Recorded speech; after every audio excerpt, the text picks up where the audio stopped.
All right. So, welcome to the musicians panel. Hi, I'm late. My name is Blue, and I've done a lot of AV stuff with this con. Our AV team is fantastic, so I know it's kind of the end of the weekend here, and I wouldn't say they're unrecognized, but we try to make sure that we stay invisible behind the scenes so that if things go right, it's like you don't even know we exist. So they have been a crazy setup this weekend with like all kinds of different camera angles. Sound's been great, setup looks gorgeous, and our lighting masters back there in VFX have been doing a great job. So here are some of our fantastic musicians. You may have seen them play some music over the weekend. So pretty much we're gonna have like open forum for comments and discussion and stuff like that, and a little bit of shit posting, so all the good stuff. I don't know if anybody has anything they want to talk about or start. Oh, that'd be a great thing. Yeah, let's introduce ourselves. Go ahead, and you want to go first, Bolt? Yeah, sure. Hi, everyone. I'm Bolt, a.k.a. Bolt the Super Pony. I performed on Friday night, did some electro swing. I hail from the My Little Pony fandom, and I don't know, what else should I say? I'm not the best at elevator pitches. There we go. I'm not the best at elevator pitches. Favorite food? I'm vegetarian, but still barbecue chicken pizza. With pineapple. Oh, yeah. Yes.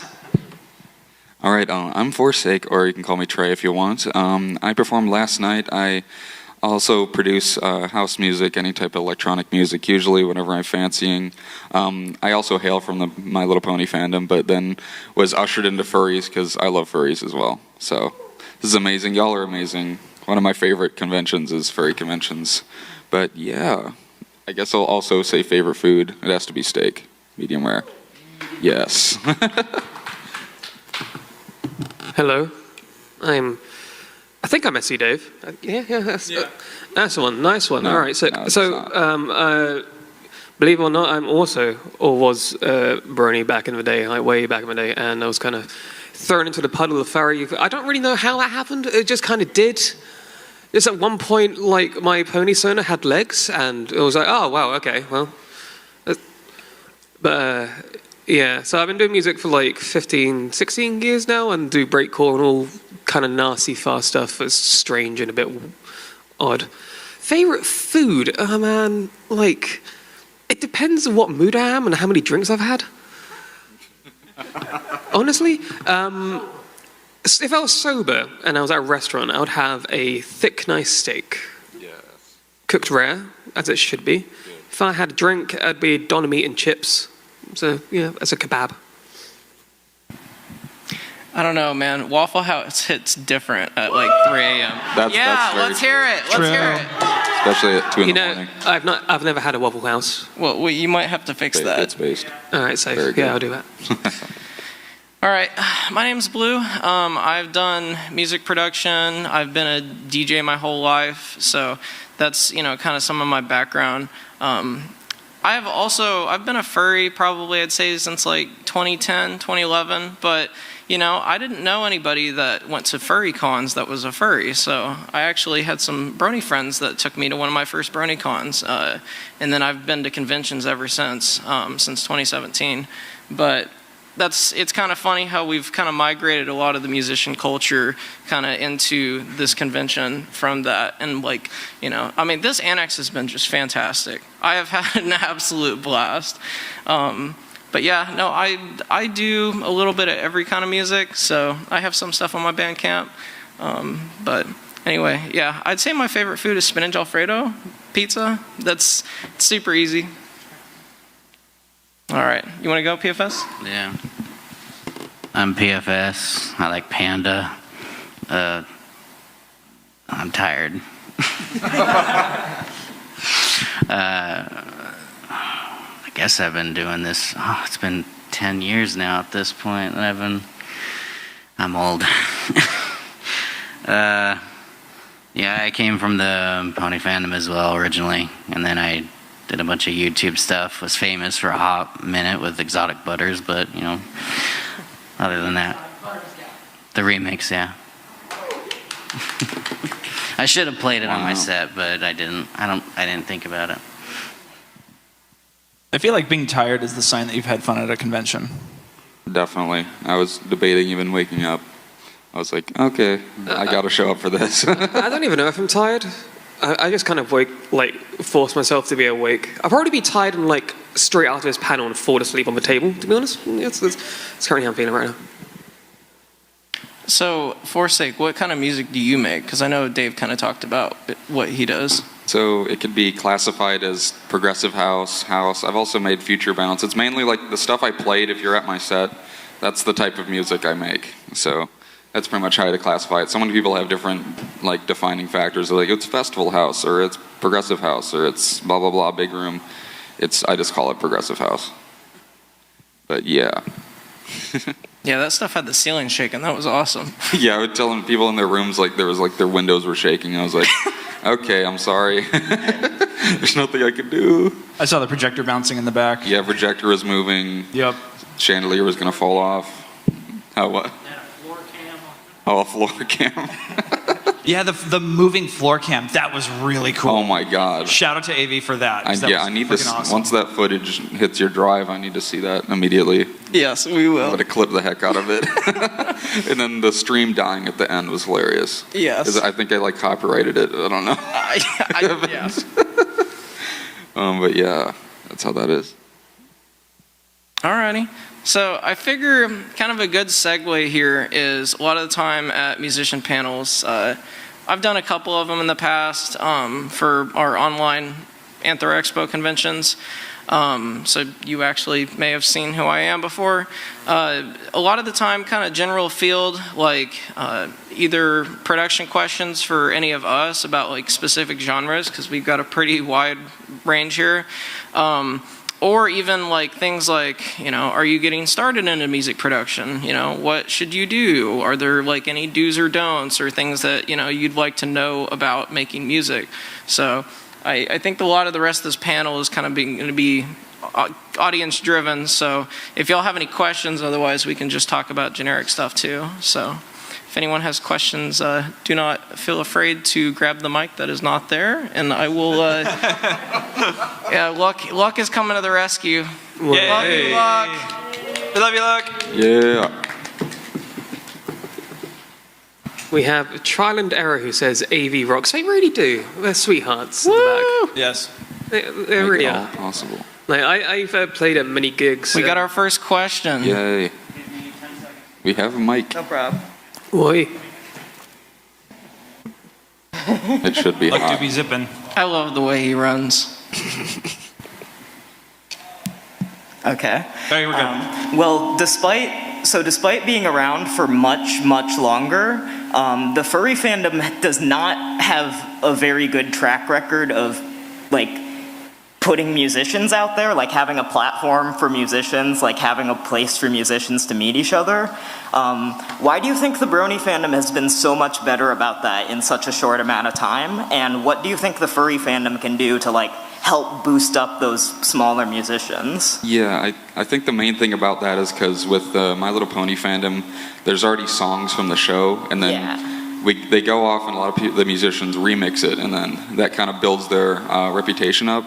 And also with the Brony conventions, it's more like it's more artist centric. Yeah. So it's like people go there to see their show, like they've heard their songs online. Whereas with furry cons, it's more of like a DJ type thing. Yeah. Obviously, there's some exceptions with that, but I guess that's it. It was better for growth in that regard because it had more of a baseline thing to base it off. Whereas furries, it's more of a broad spectrum. But there are still like furry musicians that have gotten popularity, and especially through conventions and performances. But I guess with the Brony fandom, it's a little easier in some regard, not exactly. But that's at least my take on it. Yeah, it's also quite difficult to make a song about being a furry because it's such a vague subject. Like, and I don't know, like, imagine like it wasn't the word furry, it was the word Scotland.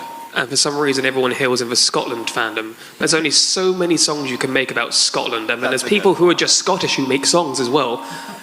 And it's just like, yeah, should we bring up this Scottish musician? Yeah.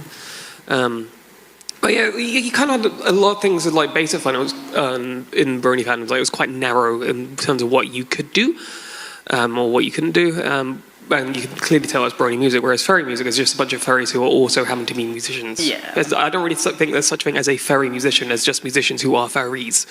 I mean, you can do furry songs. I mean, I count as doing some? I probably don't. But yeah, in terms of what people can do, like do exactly what these guys are doing at AnthroExpo. Like have a really sick AV team, a really good setup. Have panels and things as well.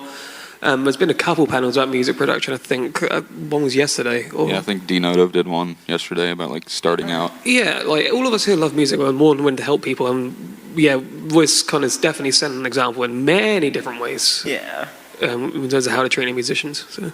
Shout out to the Scottish fandom. Yeah. Oh yeah, Scotland forever.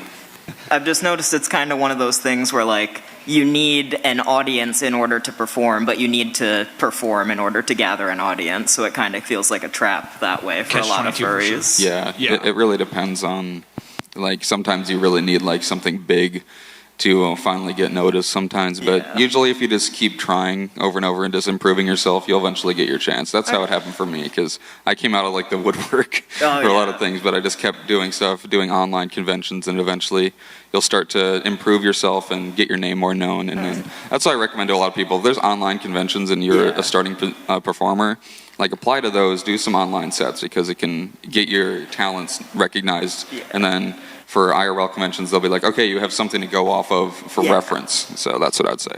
Especially in the pony fandom, Burning Mare. That's a huge one. Yeah, Burning Mare. yeah. Shout out Burning Mare. Yeah, and AnthroExpo, if they do more online stuff, I know they're always open for applications usually. There is the possibility in the works. Online stuff is like a lot lower pressure, and like Forsyth was saying, you have to perform to get that audience, because no one's going to know who you are, unless you plug yourself and be a good advocate for your own, skills. So, make sure, don't undersell yourself. Make sure that you're staying active in the community, whether or not that be, any form of social media or whatever way you choose to get yourself out there. But it's kind of one of those, don't stop kind of deals. Like it may look at first like, I got like 5 followers on SoundCloud or Bandcamp or whatever it may be, but it'll quickly turn into, something that will develop your career. And especially if you put like heart and soul into it and they can tell that you're putting that work in, then it will pay off in some form or another. Yeah, definitely. Yeah, networking and being active is very important, because like you need to get people out there, make friends, make connections with people, and always be active, so it's like you don't get stagnant, or like people are like, this person's not around, no one is going to hear from this person, so that's another big one. I hope we can develop those platforms for furries to get themselves out there.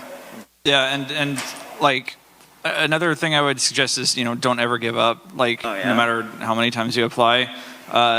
I appreciate conventions like AnthroExpo that do give more of a focus to the music community.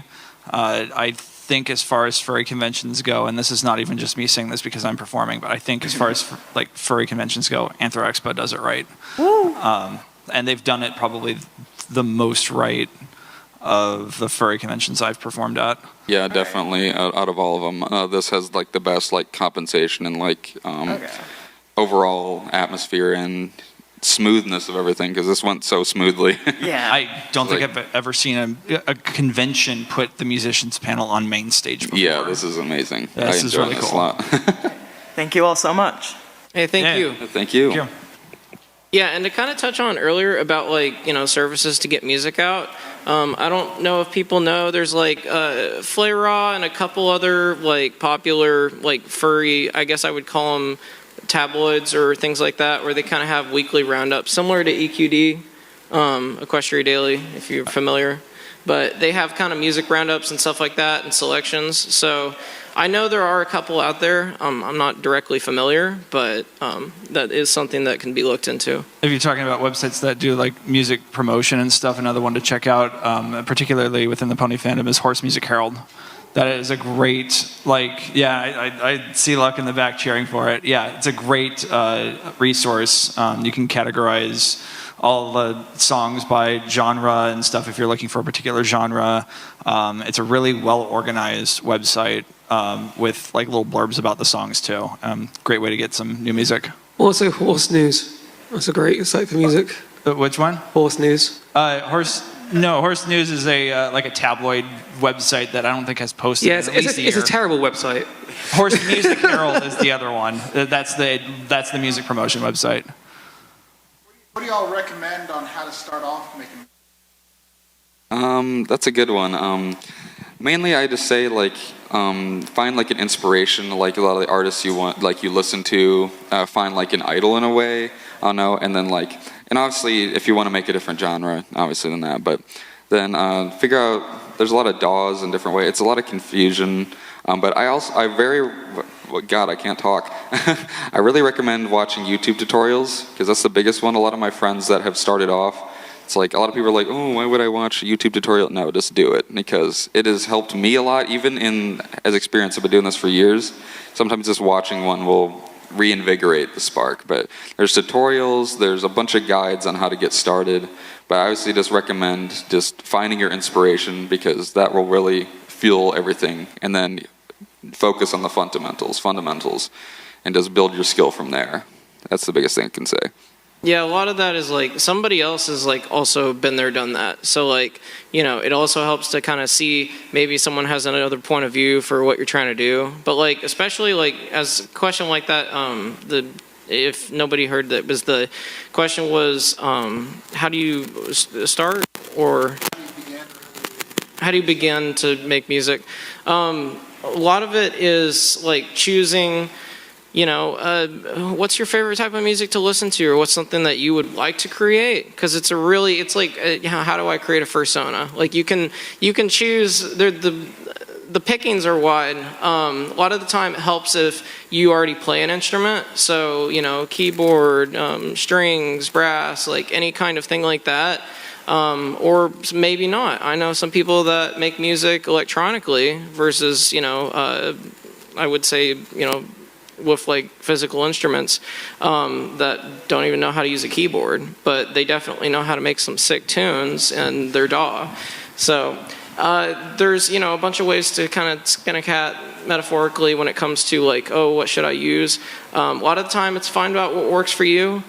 There's a lot of fantastic free software out there so you don't have to pay money to get into music production. You know, I think, was it Reaper? Was the Reaper 6 or whatever? Yeah, I think Reaper's the free one. There's a few free ones. Reaper is free at this point, and you know, there's also lots of legacy plugins and some free things like, especially like orchestral strings. Oh God, I forget. There's a pack. It's a community.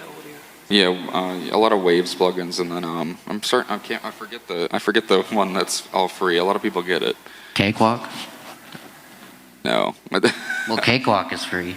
That is good. But yeah, there's a lot of free plugins. There's a bunch of things that can help you get started and all that. And obviously there's Reaper's free, and also a bunch of DAWs have free trials. So if you want to try it out and don't want to like commit to something, like FL has a trial, Ableton does, like all the big DAWs have that. I mean, all DAWs are free if you put your mind to it. True. We can't say that legally. That was a joke. DAW is Digital Audio Workstation, I believe. Yep. Yeah, and that's pretty much, in a sense, that's the software that you create the music within. And there's a whole host of them. And then FL, referring to Fruity Loops, that's a very popular multifunctional one that a lot of people get their start in. Actually, I started with Fruity Loops, and then after I found something that worked a little bit more for me, like kind of like an analog perspective, so you know I can see the wires and things. It's very pretty. I use Reason now, Reason 11, but everybody has their own preferences. It's kind of like figuring out what works for you. Yeah, when it comes to like getting a start with music, I think the number one thing is your aim should be to have fun on what you're doing. Because we speak about digital audio workstations and so on and so forth, and music theory, and how do you play a keyboard, blah, blah, blah. But I think the best thing to do, way, yes, someone's cheering. Yeah, I think the number one thing to do is find a DAW like FL Studio or Fruity Loops is great because there's a bunch of really silly samples and stuff as well. Just make stuff that sounds cool to you and not really anything else. Like when I go into music personally, I don't really have an end goal what the sound is going to make or like what's going to like be. I just kind of keep going. And it's a matter of just getting your skills up with how to use your program you're working with as opposed to your skills in music. And then you get to a point which is like, okay, I can kind of use this program now. How do I get better at music? And then you might want to dive into mixing, sound design, music theory, etc., etc., etc. But yeah, the number one goal is just to have fun at what you do. Like, really just, you might even not like music, to be honest. You might want to pick up a different creative hobby, but... Yeah, literally, yeah. If you don't think it's for you, don't, like, force yourself to do it. I know some people that are like, I need to do this to have some kind of thing in the fandom, and I'm like... If it's not for you, like, don't do it. Because, like, don't force yourself to do anything you don't want to do. Because, like, that's the biggest thing. Yeah, please have fun. Please enjoy what you're doing. Sometimes it's not easy. Sometimes you're like, wow, I am, trying to finish this track, and it is absolutely whooping my ass. But it happens. But like, everything has good days and bad days. So, does anyone else, especially like Twitch chat or the audience, like have any? Because we can keep on talking. I just want to answer any direct questions that anyone may have. So feel free to come up and just come up. Eat the mic, please. You can grab it off the stand. All right. Yep. We'll just do this. Nah, I'll put it a little out. But kind of going to the next step of I'm a musician myself, and I've figured out my style over the years, and it's kind of like the next step of right now where I'm at is I've released some like electronic stuff. And that was just kind of me learning and all that. And I haven't really gotten much of a following, just kind of releasing it and doing it just to get it done. Right now I have a music video in the works. And I'm kind of having trouble figuring out, because I can put the effort into like making it and all that, but I don't know how to put the effort into like promoting it. And I know like I won't get too much off of it. Like I'm starting out. But what's kind of the best way to approach that to at least like something rolling? Where to kind of promote? Where to look? Okay. To like. That's a good question. Usually, obviously in the furry fandom, there's not too many like label things you can go to. Right. But main thing I recommend is obviously if you have like social media, like a Twitter or something, even if it's small, you can use hashtags and stuff like that. Try to get it rolling. If you have friends that are on the platform, have them retweet it, like it, comment, all that, get interaction going. Okay. Another one, a big one, everyone's like, oh, why would I do this? But TikTok is a very That's it is where very fertile ground I've been for this. trying to get that rolling too a little bit, doing just some little things like. Yeah, like it is a big platform right now, and it's constantly being popular. Tags and sounds are very you can use that to your advantage if you want to get music out there. I've seen people like blow up with that. I still have no idea how TikTok works. I'm too much a boomer to use it. Yeah, it's confusing. Unless you were born this generation. They are correct. Use TikTok because you get everything from there. Market heavily to the genre, fans of the genre you're creating. So make sure you put things in those circles. I don't know about y'all, but SoundCloud is a pretty great resource, especially for a lot of electronic or vague genres. Oh, definitely. The tags are amazing on there. Yeah. Shout out Daria Core. Let's go. Anyway, find your audience for your type of music that you're creating and market directly to those people, because they're the people that are going to be your ride or dies, from the start, and they're going to keep on coming back to your concerts or streams or whatever. Mm-hmm. Yeah, what I'd recommend as well is shit posting. And it sounds stupid, right? But it works.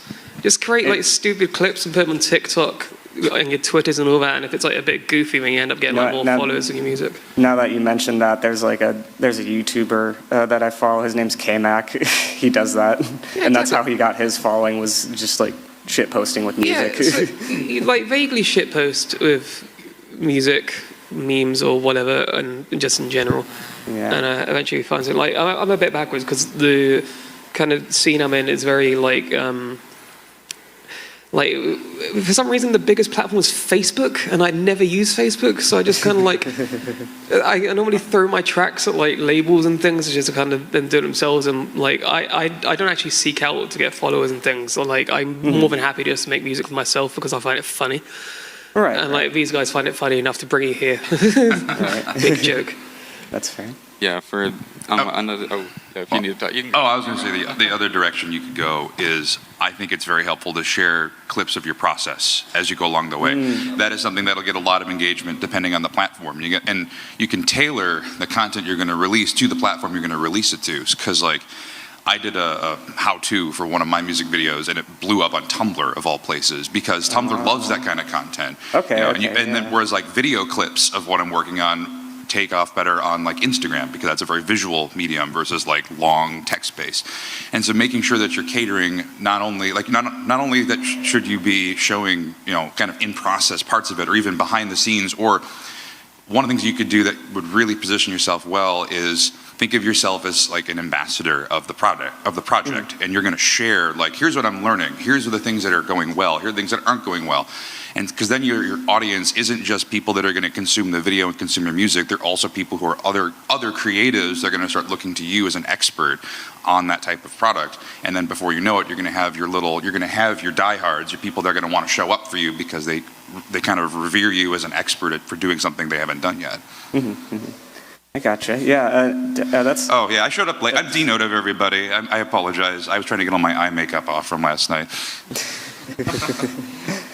But that's actually helpful too, bringing that up, because the music video that I'm making is like just shots of me like playing the different instruments that I play for the song. So like that's kind of a good point to maybe have that maybe towards like Tumblr or something a little more, because that's a little bit along. People are sleeping on Tumblr. I'm telling you, it's getting better. Well, and that's, also if your style of production benefits heavily from like a live, like say video or anything like that, like having a friend that does, especially photography or videography, any of that kind of stuff. I mean, even if it's like, speaking of the con theme, if you make something in Windows Movie Maker and shoot it on like some kind of digital camera from like 2005, people are going to eat that up. So things that people can see, and going back to like clips and stuff like that on like say Twitter or Tumblr or whatever, like you got to make sure that like you grab their attention real quick, because what is it, like attention span like 20 seconds or less, like you get a lot of stuff on your feed. So make sure that like you do something to stand out. I mean, thumbnails, initial, like don't go too slow kind of deals. Yeah. Stuff that I've seen work for Twitter in particular, and what I see a lot from artists is when they post works in progress, they'll take a camera, an actual camera, and they'll record their DAW as it's playing, and kind of do some movements with it, and you can kind of see like all the different instruments lining up in the track, and it's really cool. It makes a really cool audio-visual experience. And also, I'm not an expert on TikTok, but I've heard like to really get yourself out there, you have to be posting at least once a day. That's a little tidbit I heard from someone who does TikTok. I'm not an expert on that subject. Yeah, it's definitely it's tough. I'm trying to work my way to that. I was trying to do once a week, and then I couldn't even get to that just because I've been very busy lately. But I'm trying to like soon I'll be able to kind of knock on that a little bit more. And and the funny thing is, I do have a photographer friend. He's working for the con, and I paid him to shoot the music video. Nice. So we've already got it done. I just got to finish the song, finish up mixing it, and then figuring out when I'm going to release it and all that. Cool. Thank you very much. Yeah, best of luck. Thanks for the question. Yes, thank you for coming up. I appreciate it. Is anyone on Twitch joining us? We got some viewers. Does anyone have any questions on there either, or in the crowd? What is Twitch saying, by the way? Not a lot right now. They're saying hi. Oh, hi Twitch. Hi Twitch. Hi chat. Hello there. Hi out there. Be nice. The dances are over. We're yesterday's news.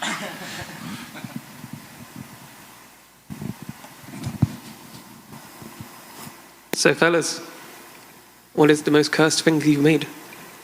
Oh God, that's it. I like. Oh geez. I can answer this one. So another thing I was going to mention too is to get your name out there. You don't necessarily have to make stuff. There are other ways in which you can be creative. You can make like mashups of songs that are already existing. And one of the ones I did for the opener of one of my sets was a mashup. It's a PG-13 con. I can mention this. Was a mashup between the old Brony song, what's it called? Pony Swag, mashed up with the instrumental of a track. One of them, I forget which one it was. It was a Pony Zone track, instrumental, and let's go Geek. Yeah, shout out to Geek Brony and shout out to BGM. And that was I thought that was kind of cursed. It worked. I think the most cursed thing I've played live, I've had various variations of a mashup of Call Me Maybe over top of various EDM tracks that I've played, like Porter Robinson language. I've had it over that, over just a random remix my friend made. I'm like, okay, I'm gonna play this.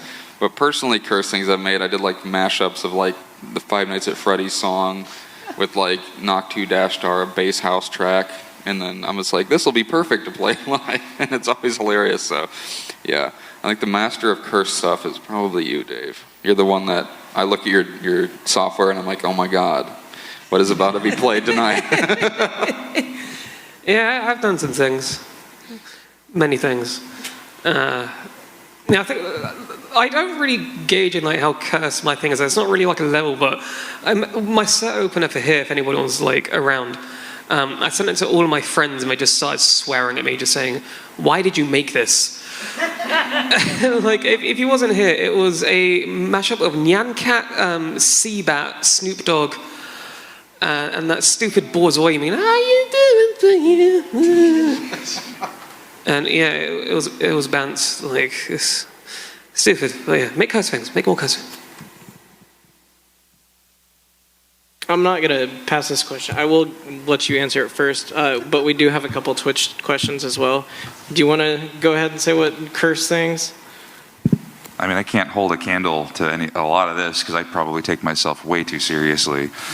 But back in the day, in the OG days of pony music, I don't know if you guys remember someone named Yelling at Cats. Yeah, the groans and the laughs tell you already where this is going. Background information, Yelling at Cats is not a nice person, now anyway. And we ended up doing a music song that was kind of a shit post that was, music song, as opposed to those other songs that aren't music, that was about making fun of bronies who were clopping, basically. And it's cursed because I was rapping in it. I have to find this song now. Yeah, it was that song doesn't exist anymore. It's gone. You can't find it. That sounds like a challenge. That's pretty cursed. That is for me. Deleted That's pretty pony cursed. music on YouTube. All right, so I think probably, well, a pretty cursed thing, but also I'd say it's blurs that I played in my set yesterday was the iCarly. It wasn't even a mashup. I mean, it had some stuff at the end, like some kind of like jungle, like vocal tracks on it or something, but that iCarly remix was absolutely fucking wild. And then like cursings I've done, I think I layered an anime opener over some like Eminem rap song, so that was pretty great. It didn't sound very good when it was done, but I was also really intoxicated when I made it, so we'll go with that. And next question here, Follow Apollo asks, what got you into DJing? I think that's a pretty good one, because I think we're all DJs up here. Yep. Should I start? All right, yeah, sure. So I've always wanted to host like some kind of radio show, and I responded to an ad on Equestria Daily looking for like hosts. What I didn't realize is It was kind of a long story. I got passed along from station to station, and then I ended up on a station called Ponyville FM, which is actually celebrating their 12th anniversary this weekend, right now. So huge shout out to Ponyville FM.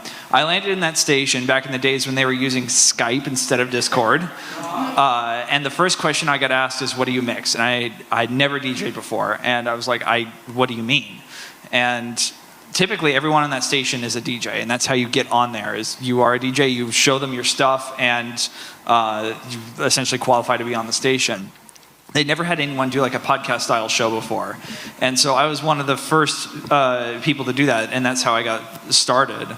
I was in this very supportive environment with people who would be willing to teach me how to DJ and send me tips and tricks and stuff. And so I started out as a show host, and I eventually started DJing for their events. And it kind of blossomed from there. And then during the pandemic, I started DJing for a lot of online events and kind of really started to really get my name out there. But it was all really thanks to Ponyville FM. That station changed my life. Awesome. For me, really, I started DJing when I was young. I was like really getting into EDM, electronic music, and I was like, okay, I want to get a shot at this. So I got like a really cheap, like Newmark controller that hooked up to your iPhone, and I was like using iTunes songs. I was like, yeah, I'm a professional here. But really getting into like the scene, con scene type thing. I started off doing online conventions, doing small online things. Doing that, as I said before, can really like put your stuff out there. And then eventually I started applying to IRL cons and really gotten more into DJing, doing VR chat stuff now, all that. So it's a lot of fun. So mainly just practice, and you'll eventually get better over time. So that's some advice for you. Yeah, I started DJing because I just wanted to hear more music at once. Like, why listen to one song when you can listen to two? At the same time. That's true. Exactly, man. That's basically it. I've been DJing for, I don't want to know, I think 2009? How long ago was that? Wow. 9 years. It's like 13 years ago, 14 years ago. So yeah, I was 14 when I started DJing. And I literally started out with a pair of knackered Newmarks, and then I moved into CDJs, which was fine. I do like CDJs, and when I was a gigging musician back then as well. And I always found that every time I went to do a set, the CDJs that were meant to be there for me either didn't work or were just horrible or like kept breaking or like filled with glue or something like that. So I was just like, this is stupid. I can't be bothered like lugging around my own like massive DJ controller, so I'm just going to do controllerism. And for those who don't know, controllerism is basically a type of live performance where you use Ableton or something like that to launch clips at the same time, and you can like do loads of effects and silly things over the top. Like I was saying stupid things on the mic yesterday, and like distorting my voice and like playing different tracks. I think at one point I had like 4 different tracks going at the same time, and like just things like that. So in terms of like getting a start, you can literally download Virtual DJ or anything like that for free. Turn on Sync. If you just want to like get into it and just have a little bit of a play around. Yeah, don't be afraid of the memes where it's like, don't use Sync. You can use it when you're new or even when you're not. Like, it's fine. It's a tool. Yeah, it's like I said with the DJ panel as well. Not the DJ panel. The question beforehand is make sure you have fun doing it, because like there's loads of musicians who aren't DJs and there's a lot of DJs who aren't musicians. Like those two aren't really mutually exchangeable. You don't have to be a DJ or a performer to do music. But yeah, just download a copy of Virtual DJ or something, have fun with it. See what type of DJing you like. If you like launching clips and doing live stuff, you might like Ableton performances instead. There's loads of resources on that as well, and it's relatively inexpensive these days to get into DJing, like comparatively. One that I have started on and I still use to this day is Mix, spelled with 3 X's. It is open source and like does pretty much everything, and it's a great one to learn on. I pretty much, I got my start. So does anybody in here remember that app that was like for like, God, like, I don't know, iOS 4? It was like the original DJAY app. Yes, that's what I used to start on. Yeah, that's what I got my like iPhone controller. I used that. Yeah, DJ. so I used like on the screen of like my iPod Touch, and then I was like, okay, I'm kind of getting into this. So I got like an old like DJM 700 and like one like CDJ 350, and my other input was a laptop. And you better believe there was no sync button that was going to work with those. I loaded 8 CDs into that bad boy. But yeah, I've been doing it for probably about like 10 years or so. And like my start kind of came as like a party, like wedding DJ. Like, you know, it was cool. I got to do like DJ my own prom, and I've done some weddings and a bunch of school dances and stuff like that. Followed up with, you know, like online sets, and that was something that was already mentioned is during the pandemic, like a lot of people got a lot of exposure from doing stuff online, which was super accessible. So if all the VCons out there, you know, stuff like that, it's really nice. But yeah, that's no joke. Practice. It's not, you're not gonna pick it up overnight. It's a trade. It's something that you have to learn and get familiar. And also your equipment, like you don't have to have, and some people do it better without. You don't have to have the giant, you know, $1 million friggin' DJ full house setup thing. You know, I know people that can let rip with like a little $100 controller that's like this big and like throw it on a crazy set. It's all about, you know, choose your songs well, you know, find stuff that you might vibe with and that you think the crowd will really like. And especially a lot of the time if you're playing like something that's a paid gig, because you can make money off of DJing, believe me. If you ever do paid gigs, reading the crowd is like super important. So like make sure you can tell, like sometimes if you're trying to play to the crowd about stuff, if you're playing something and it's going to be a flop, get out of there and go play something else. It depends on the atmosphere, but a lot of time, yeah, if you're paid, like especially wedding deals or parties. We do have another question, but do you want to go, both of you?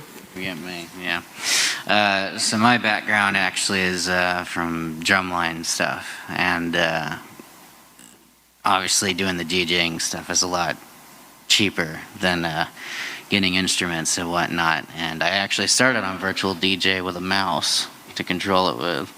Yeah.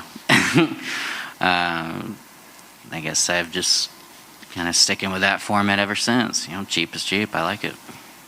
I mean, I started DJing just a couple years ago as a way to diversify, because I'm normally, my bread and butter has always been live performance. So, like back home, I do gigs with live drums, live guitarists, all my original music with my keyboards, and I realized quickly after a certain point it's hard to get gigs when you have to travel as a band. And so I decided to pick up DJing as a way to kind of just diversify and find other ways to get out there. And I think actually the first time I DJ'd for like a crowd at a con was AnthroExpo 2020, when you hit me up on Twitter. Blue's like, hey, we're doing a cyberpunk thing, and you're a synthwave cyberpunk guy. You want to come out here? And I was like thinking to myself, like, I've never DJ'd a con before, but sure, why not? And the rest is sort of history at that point. But I mean, I've always dabbled in it up to that point. Like I remember virtual DJing like 2012 with a mouse and a laptop in a hotel room, like trying to make stuff work, you know. Like I didn't have a controller. I was just sitting there like clicking on stuff, trying to make it work. So you can start literally anywhere from anything, you know. It's just don't pick a genre like me, like synthwave, where there's no builds and drops. It's all just one groove, and you have to like imagine ways to make them blend together. All respect to those who can DJ with a mouse and keyboard. It is so much harder than using a controller. Yeah, I could never. Yeah, really. I never even tried it. I was like, I'm good. It's good to know how to do that, though, in case your controller malfunctions mid-set, which has happened to me, and I finished the rest out with a mouse and keyboard. So we've got a question here. It's a great question from Trial and Error. We're running a bit short on time, so we'll answer this quickly. What resources can you use to find others to collab with or help you produce aspects you're not familiar with, such as video or editing? That's an amazing question, so thank you so much, Matt. Yeah, that's a good one. I recommend for a lot of people Discord communities. There are so many music production Discord communities. Music labels have communities. Individual artists have communities. That's a big one. You can get into those communities, meet the people there. Like a lot of them have places you can plug your stuff. plug your work in progresses. And there's a lot of people there that you can collab with, talk with, make friends, and do a lot of networking in those type of situations. So that's a big one. Discord communities are a big one. Ponies at Dawn Discord community especially. I'd say one of the biggest things you can do is show up for other people. You want to position yourself as a helper, someone that they can go to after a certain period of time. So like, if there's a particular video editor or a photo editor or another musician or an engineer that you really like and would like to kind of keep in your periphery, in your circle, that's the person you want to say, hey, do you need help with something? Do you need another set of ears? Do you want another set of eyes to look at this and give you some critique? And the more you show up for other people, the more you're going to build that circle of trusted people around you. Because when you become the go-to source for critique or for just being someone of sound mind for someone and become like a trusted advisor to them, they are much more likely to show up for you when you need help with a project, when you need help with editing or sound syncing, record, whatever it needs to be.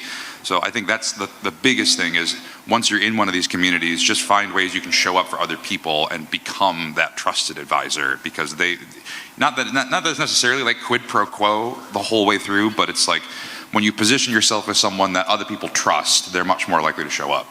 Yeah, on the back of that, like these guys have already said a lot. Discord communities, there's a lot of them. Something people should check out, and they tend not to, is Reddit. Reddit has a bunch of like subreddits dedicated to learning specific music genres, or if it's a particular niche music genre you're into. If you post your stuff there, just say, hey guys, can I get some critique of this, blah, blah, blah, blah. You just get unfiltered comments, and some of them could be quite mean. But like sometimes the mean comments are really helpful in terms of what you're doing. There's a few for like hip hop and EDM, like learning EDM music production, stuff where to find samples, DAWs. I think r/EDM production is a thing if you're getting into that. But yeah, do check out Reddit and like forums if anyone still uses those. I do. All right, so looks like we are out of time. So thank y'all for coming out to this panel. Really appreciate the comments and stuff like that. Feel free to hit anyone up here up about further questions or things like that. Like, we would love to be a great resource, and we also have content for you to listen to. But yeah, and also thank you Twitch chat for 18 viewers who are watching. So that is awesome. Wow. Does everybody want to like sound off their like social handles so that they can find you and say hi? Sure. I am on Twitter at SuperPonyBolt, or you can find me just Bolt the SuperPony, YouTube, and Mixcloud, and most other places. You can primarily find me on Twitter.com at forsake_music, and on YouTube just forsake. Yeah, I am. I'm Dave. Just Google Dave. The only Dave in the entire world right here. Yeah, on Twitter I'm SCDOT so SC.Dave. Just type into SoundCloud and Bandcamp and things. I should update my Bandcamp. Also, I'm in a band called Fiveskin. Shoutouts to Fiveskin. Shoutouts to Fiveskin. Easiest way you'll be able to find me is on Discord, probably in the AnthroExpo like community like official server. I'll just be in there under Blue or Bass Blitzed. So YouTube's easiest for me. Just PFS Music. In fact, you should just be able to do youtube.com/PFS Music, and I think it directs right to it. So. Well, I'm complicated because there's a dot in my pseudonym, so my pseudonym is d.notive, but all my online handles don't have the dot because that confuses every platform. So it's Twitter, dnotive, DNOTIVE, Tumblr is dnotive, YouTube is dnotive, it's youtube.com/dnotive. Facebook I'm never on, but that's there too. If you want to try and reach me there, I will eventually respond to you. And then SoundCloud's the oddball in that it's d-notive. That's the crazy one.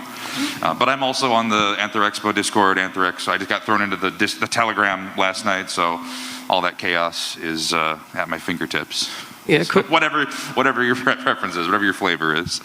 And before I go, quick shout out to C, if you're there, late, they're on the Twitch chat now. And also says shout outs to Kevin. Yeah, Kevin is good. And also Apollo as well, Kayla with Windcat.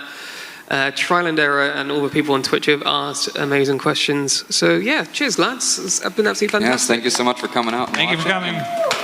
Thank you for the questions. If you want a worm, let me know. I've got some worms. All right, see y'all later. Worm. We are going to have the charity auction up next in an hour, so I have worms. y'all better be here. I'll give me a worm. Oh yeah, come up if you want worms. We got worms.